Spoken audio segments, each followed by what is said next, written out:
विभाग था। 90% सिवाय मुकदमेबाजियों के और कुछ भी नहीं।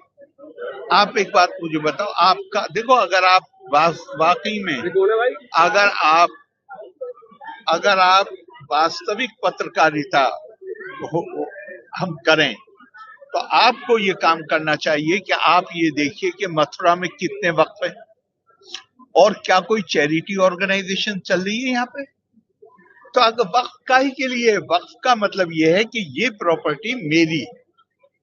अब इस प्रॉपर्टी को मैंने परमात्मा को, अल्लाह को ओनरशिप कर दी। अब अल्लाह की प्रॉपर्टी है तो उसका इस्तेमाल सबसे पहले किसके लिए होना चाहिए?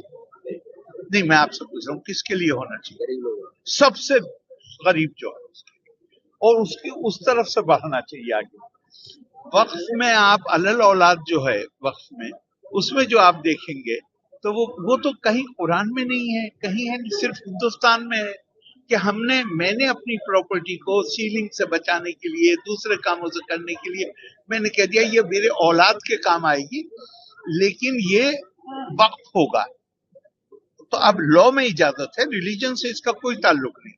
मगर एक बेसिक सवाल ये है कि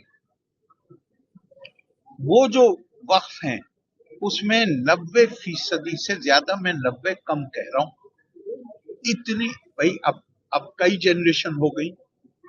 पहले उन्होंने मानो कह दिया कि बड़ा बेटा मुतवल्ली हो, अब बड़ा बेटा और 3-4 बेटे, उनके बच्चे हो गए। अब खानदान में ओवर ए पीरियड ऑफ मानिए 150 साल हो गए, तो अब उसमें 3 जनरेशन 4 जनरेशन आ गई। अब वहां पे आ गए 40-50 लोग हैं, मुतवल्ली एक हो सकता है। अब वो 49 जो हैं वो उसे रोज गालियां दे रहे हैं, उसके खिलाफ मुकदमे कर रहे हैं। होना चाहिए कि नहीं होना चाहिए? मैं आपसे कह रहा हूँ ये समस्या है या नहीं? अगर समस्या है तो इसका कोई निदान होना चाहिए कि नहीं होना चाहिए? हम ये मुकदमेबाजियां ही चलवाते रहें और इतनी बड़ी प्रॉपर्टी और गरीब आदमी को कोई फायदा न पहुंचे, ऐसी स्थिति बनी रहे। और बिल का आप फेवर करते हैं? देखिए, मैं आपसे प्रश्न पूछ रहा हूँ, आप इस स्थिति को चलने देना चाहते हैं?